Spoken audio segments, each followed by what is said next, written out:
Meu nome é Teresa Mendonça e, aos 60 anos, subi ao palco para receber meu mestrado. 6 anos de aulas noturnas, pilhas de livros, incontáveis xícaras de café e fins de semana dedicados aos estudos em vez de sair para a vida social, tudo isso me trouxe até aquele instante. Eu já havia imaginado a cena tantas vezes. Os rostos orgulhosos da minha família na plateia, meus filhos tirando fotos, meus netos acenando como pequenos apresentadores de programa matinal. Mas, quando meu nome foi chamado, tudo que eu vi foram 6 cadeiras vazias. 6 lugares que eu havia reservado meses antes para as pessoas que mais importavam na minha vida. 6 buracos silenciosos e solitários onde deveriam estar sorrisos. Apertei meu diploma como quem segura uma boia em mar revolto, forçando-me a continuar caminhando, a continuar sorrindo para a multidão de estranhos que aplaudia de forma educada, quase automática. Aquele deveria ter sido o dia de todos nós comemorarmos. Um dia que provava que nunca é tarde para correr atrás dos próprios sonhos. Mas em vez disso, parecia uma vitória pessoal, cercada de desapontamento público. Se você já trabalhou anos por algo, sacrificando seu tempo, sua energia e até fatias da própria vida, apenas para ver quem você ama se desinteressar como se fosse uma cerimônia qualquer, então já sabe o buraco que se abriu no meu peito naquele dia. Ao sair do palco, olhei para as portas, esperando que chegassem atrasados, talvez com flores, pedindo desculpas pelo trânsito ou alguma confusão mínima. Mas ninguém apareceu. Fiquei ali, de beca e capelo, enquanto outros formandos posavam para fotos com suas famílias. O ar estava cheio de risadas e cumprimentos. Ajustei a borla, sorri para uma colega que tirava fotos e me disse para respirar fundo até chegar em casa. Naquela noite, sentada à mesa da cozinha com meu diploma apoiado em um vaso de flores murchas do supermercado, compradas por mim mesma, claro, percebi que algo precisava mudar. E essa mudança começaria comigo. Antes mesmo de concluir o mestrado, eu era apenas Teresa, a confiável. A mulher que se casou aos 20 anos, criou 2 filhos, trabalhou em tempo integral no banco local e silenciosamente guardou seus próprios sonhos numa prateleira alta, acumulando poeira por décadas. Sempre amei aprender. Nos meus 20 e poucos anos, planejava fazer uma pós-graduação logo após o bacharelado. Mas a vida tinha outros planos.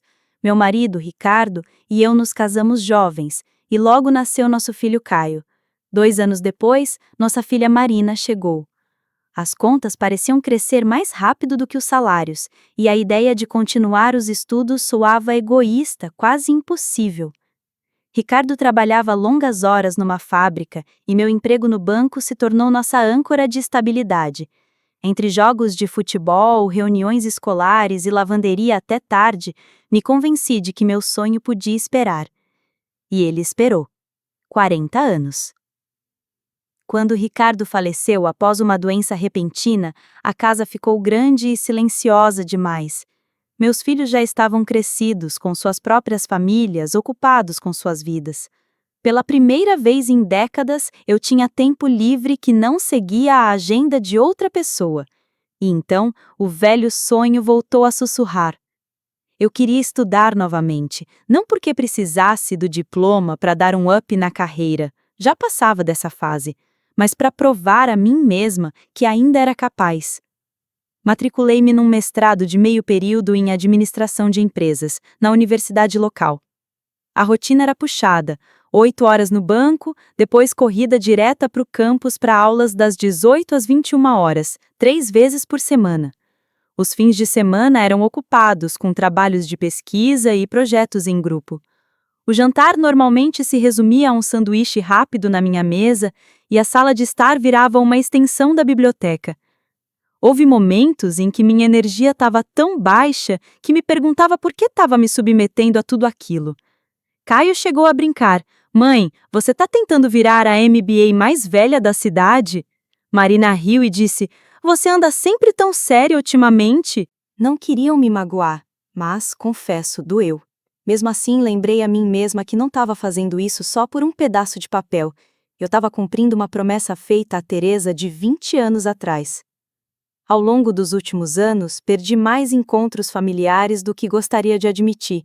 Aniversários, almoços de domingo, cafés que eu recusei por causa de trabalhos e provas. Achava que entendiam, acreditava que sentiam orgulho de mim, mesmo que não a falassem em voz alta. Conforme a formatura se aproximava, imaginava que todos aqueles momentos sacrificados finalmente fariam sentido. Nós compartilharíamos a alegria do que eu tanto havia batalhado. Assim que a universidade anunciou a data oficial, marquei em vermelho em todos os meus calendários. 12 de junho. Aquele dia se tornou o meu farol, a recompensa no fim de uma longa escalada. Reservei imediatamente o número máximo de assentos para convidados. 6. Um para Caio, um para Marina, um para minha irmã Solange e 3 para os meus netos, 2 de Caio e 1 de Marina. Imaginei-os juntos na plateia, acenando enquanto eu atravessava o palco. Queria que o dia fosse especial, não só para mim, mas para todos nós. Após a cerimônia, planejei um jantar no Bel Rossi, restaurante italiano no centro da cidade, com luzes aconchegantes e cardápio cheio de pratos que eu nunca conseguia pronunciar direito, mas sempre quis experimentar. Não foi barato, mas eu disse a mim mesma: você mereceu. Dei um sinal para reservar uma mesa grande perto da janela, de onde podíamos contemplar as luzes da cidade. Também agendei um horário no salão para o cabelo e uma sessão de maquiagem na manhã da cerimônia. Normalmente não me entrego a esses mimos, mas este era um marco único na vida. Em uma pequena boutique que eu raramente visitava, encontrei o vestido perfeito. Azul marinho, com delicadas mangas de renda, elegante sem ser exagerado. Quando o experimentei, a vendedora comentou: "Você parece pronta para ganhar um prêmio." Uma tarde, minha neta Lara espiou meu quarto enquanto eu me olhava no espelho, girando o vestido para um lado e para o outro. "Vovó, você tá uma rainha", disse ela sorrindo. Ri, mas meus olhos se encheram de lágrimas. Fazia anos que eu não me arrumava para algo que não fosse trabalho. Nas semanas que antecederam o grande dia, conferia meus planos com precisão cirúrgica. Confirmava reservas em restaurantes, ligava para o salão, verificava se o vestido e a touca estavam livres de qualquer vinco. Até comecei uma caixinha para guardar lembranças daquele dia. O convite, uma cópia impressa do programa e um bilhete que planejava escrever para mim mesma depois da cerimônia. Tudo estava perfeitamente alinhado. Pela primeira vez, permiti-me acreditar que nada poderia atrapalhar aquilo. Para mim, não era apenas uma formatura. Era uma celebração da perseverança, de cumprir uma promessa comigo mesma e de mostrar à minha família que nunca é tarde para sonhar alto. 3 semanas antes da cerimônia, o meu telefone tocou. Era o Caio. Sua voz parecia casual demais. "Oi, mãe. Acabei de descobrir que a festa de quarteirão do bairro será no dia 12 de junho. As crianças estão falando sobre isso há semanas. Eles estão ansiosos de verdade." Congelei por um segundo. Caio, esse é o dia da minha formatura. Eu te disse meses atrás. É, eu sei, respondeu ele. Mas você terá outras comemorações. É só uma cerimônia, não é? As crianças vão se entediar de assistir. Engoli em seco. Não é só uma cerimônia, Caio, disse antes de desligar. 2 dias depois, Marina ligou. Mãe, odeio dizer isso, mas os pais do Marcos vão fazer um grande churrasco em família naquela mesma tarde. Vão trazer primos de fora do estado. É meio que uma super festa. Marina, comecei, mas ela me cortou. Vou tentar ir à cerimônia, se der, mas não posso prometer. As crianças querem muito ver os primos. As palavras "vou tentar" e "não posso prometer" ficaram ecoando na minha cabeça por um bom tempo depois da ligação. Sentei-me à mesa da cozinha, olhando para a lista organizada dos convidados confirmados. De repente, ela pareceu frágil como papel de pão molhado, prestes a se desfazer. Disse a mim mesma que Solange ainda viria. Ela sempre foi meu porto seguro, incentivando-me ao longo dos anos. E Marina, pelo menos, tinha prometido tentar. Nem todos me decepcionariam. Ainda naquela noite, enquanto dobrava o vestido e o guardava na mala, uma inquietação silenciosa se instalou. Tentei ignorá-la, mas a empolgação que vinha carregando há meses diminuiu um pouco. Uma voz no fundo da mente sussurrou: "Prepare-se, nem todos enxergam este dia como você." A manhã do 12 de junho chegou clara e brilhante, do tipo de dia que você espera, mas nunca espera um verão precoce. Acordei cedo, preparei uma xícara de café e vesti meu vestido, os sapatos e o toque final do charme que deixara preparado na noite anterior. Hoje era o dia do cabeleireiro e da maquiagem. Quando me olhei no espelho, quase não me reconheci. A mulher que me encarava parecia confiante, elegante e pronta para comemorar. Pela primeira vez, permiti-me acreditar que o dia se desenrolaria exatamente como planejei. Quando estacionei na garagem, ouvi pássaros cantando e crianças brincando em algum ponto da vizinhança. Abri a porta da frente, esperando ver meus netos na sala ou Caio e Marina conversando na cozinha. Em vez disso, a casa estava silenciosa. Sobre o balcão, um pedaço de papel dobrado com meu nome chamou a atenção.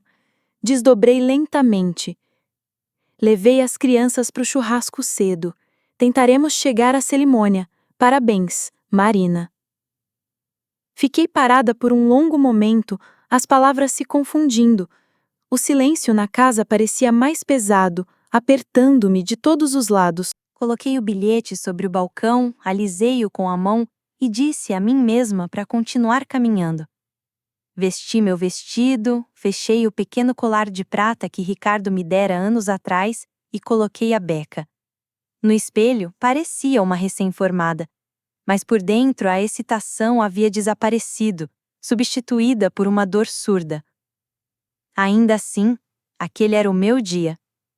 Lembrei a mim mesma que, mesmo que eles não aparecessem, eu havia conquistado aquele momento. Peguei minha bolsa, tranquei a porta e segui em direção ao campus, repetindo aquelas palavras como uma oração tímida. O campus fervilhava de energia. Graduados com capelo e beca pretos se reuniam em grupos, posando para fotos com suas famílias. Ouvi risadas, vi flashes de câmeras, senti a doçura das flores que pais orgulhosos carregavam nas mãos. Fiz o check-in na mesa de registro, peguei meu cartão de visita e me juntei aos colegas na fila. Ao redor, as pessoas abraçavam seus entes queridos antes de tomarem seus lugares. Observei a multidão, na esperança de reconhecer algum rosto familiar. A estrutura alta de Caio, o sorriso radiante de Marina, os cabelos grisalhos de Solange. Nada. Os recepcionistas nos conduziram ao auditório. Ao passar pela seção onde meus 6 assentos reservados estavam marcados, meu coração apertou. Eles estavam em perfeita ordem, vazios, intactos. 6 pequenos lembretes de promessas não cumpridas. Sentei-me entre os formandos, forçando-me a me concentrar na cerimônia. O reitor da universidade fez um discurso inspirador sobre perseverança e o valor do aprendizado ao longo da vida. Falou sobre a importância da comunidade e do apoio mútuo. Cada palavra iluminava o que estava faltando para mim. Quando minha fileira foi chamada, levantei-me, ajeitei a beca e caminhei até o palco. As luzes eram intensas e os aplausos calorosos, mas impessoais. Meu nome era Teresa Mendonça, mestre em administração de empresas. Atravessei o palco, apertei a mão do reitor e recebi a pasta com o diploma. Com o canto do olho, lancei um último olhar para os assentos vazios. Após a cerimônia, os formandos se espalharam pelo gramado para fotos Famílias se agrupavam ao redor de seus entes queridos carregando flores, presentes e câmeras. Fiquei na beirada, segurando meu diploma, sentindo-me invisível e exposta. Uma colega gentil se ofereceu para tirar uma foto minha e sorri para a lente, embora o sorriso não chegasse aos olhos. Mais tarde, dirigindo para casa, tentei resistir ao celular, mas a curiosidade venceu. Lá estavam fotos nas redes sociais, de meus filhos, minha irmã e meus netos, todos rindo em volta de uma churrasqueira. Os rostos das crianças grudados de marshmallow derretido, todos sorrindo como se aquele fosse o único lugar que queriam estar. Naquela noite, coloquei meu diploma sobre a mesa da cozinha, ao lado de um vaso de flores que havia comprado para mim. No silêncio, senti o peso do dia sobre os ombros. Os assentos vazios não falavam apenas do hoje. Eram lembranças de anos em que eu aparecia, mas ninguém fez o mesmo por mim. Fiquei sentada ali por bastante tempo, encarando o diploma. A casa estava silenciosa, exceto pelo zumbido leve da geladeira. Minha mente revivia o dia em câmera lenta. Cadeiras vazias, aplausos educados, fotos da família no churrasco. Pensei nos anos que me trouxeram até ali, nas noites mal dormidas, nos fins de semana sacrificados, nos eventos familiares que perdi trabalhando por algo que acreditava ser importante para mim e, de certo modo, para todos nós. Imaginava este dia como um momento em que tudo daria certo, quando as pessoas que amava estariam ao meu lado e diriam: "Nós tivemos, estamos orgulhosos de você." Mas, em vez disso, mostraram exatamente onde eu estava nas prioridades delas. Percebi com uma mistura de tristeza e clareza que o problema não era apenas uma tarde, era um padrão. Sempre fui a pessoa confiável, a que ajudava, a que escutava, a que reorganizava a vida alheia. E, ao longo dos anos, esse papel se tornou minha identidade aos olhos deles. Minhas necessidades, meus marcos, meus sonhos, tudo sempre ficou em segundo plano. Algo dentro de mim mudou naquela noite. Eu sabia que não podia alterar o passado, mas podia decidir o que aceitava dali em diante. Poderia decidir que meu tempo, minha energia e minhas conquistas mereciam respeito, não como exceção, mas como regra. Essa decisão não fez barulho, nem drama. Parecia silenciosa, firme, como um clique de uma fechadura se fechando. Dobrei a beca com cuidado, guardei o diploma na pasta e fiz uma promessa a mim mesma. Eu continuaria presente para as pessoas que amava, mas não à custa de desaparecer da minha própria vida. E se elas não conseguissem me encontrar no meio do caminho, eu simplesmente pararia de percorrer toda a distância sozinha. Mudanças profundas não surgem do dia para a noite. No começo, eram pequenas decisões sutis que, no passado, eu teria tomado de forma diferente. Quando Caio ligou numa manhã de sábado, perguntando se eu poderia cuidar das crianças para que ele e a esposa pudessem ir a um evento de última hora, eu disse que tinha compromissos e não poderia ajudá-los. A verdade é que meus compromissos eram apenas uma tarde tranquila na biblioteca e um café com uma amiga, mas eram meus planos e eu os mantive. Quando Marina sugeriu que eu fosse a anfitriã do Dia de Ação de Graças naquele ano, porque é mais fácil na sua casa, eu sugeri que, dali em diante, nos revezássemos para receber a família. Ela hesitou, surpresa, mas acabou concordando. Não se tratava de ser indelicada ou me afastar de quem eu amava. Era apenas criar espaço para que a minha própria vida tivesse importância. E quanto mais eu mantinha firme esse limite, mais percebia mudanças, não só na forma como me tratavam, mas também em como eu me sentia comigo mesma. Eles começaram a ligar com antecedência, com convites de verdade e não mais expectativas de última hora. As conversas ficaram mais equilibradas. Queriam saber sobre meu trabalho no banco, minhas aulas, meu clube do livro. Parecia mais saudável, como um café bem feito, quente, equilibrado e sem amargor.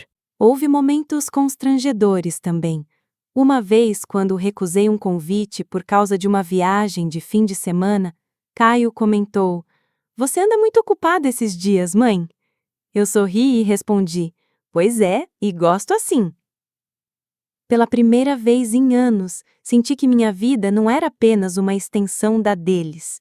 Eu estava vivendo para mim, e eles estavam aprendendo a me ver como uma pessoa completa, não apenas como o papel que desempenhava na vida deles. 6 meses depois da formatura, cheguei em casa num sábado à tarde e encontrei a garagem cheia de carros que eu não reconheci. Meu primeiro pensamento foi: alguém deve ter errado o endereço. Mas ao abrir a porta da frente, foi recebida por um coro de surpresa e alegria.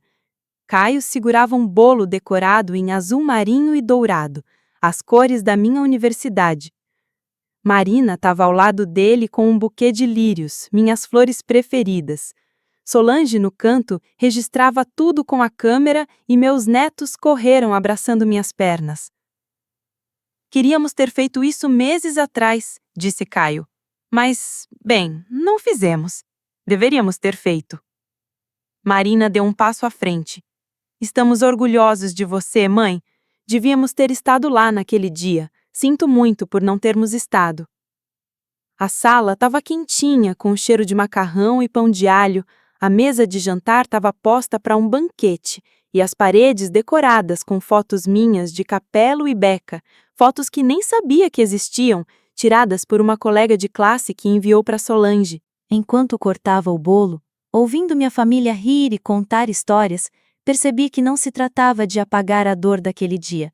Era irreversível, mas servia para reconhecer que agora me viam de um jeito que nunca tinham visto antes. Não era perfeito, e já era tarde, mas era um começo. Naquela noite, depois que todos foram embora e a casa ficou silenciosa novamente, sentei-me à mesa com uma fatia de bolo que sobrou e refleti sobre o ano que passou. O diploma pendurado na parede lembrava minha perseverança, mas a verdadeira conquista era menos tangível. Eu aprendi que meu valor não se mede pelo quanto dou aos outros em detrimento de mim mesma, mas pelo quanto respeito meu tempo, meus sonhos e meus limites. Isso não significa amar menos a família, significa amar a si mesma o suficiente para esperar que esse amor e respeito sejam recíprocos. Os assentos vazios na formatura me pareceram uma rejeição.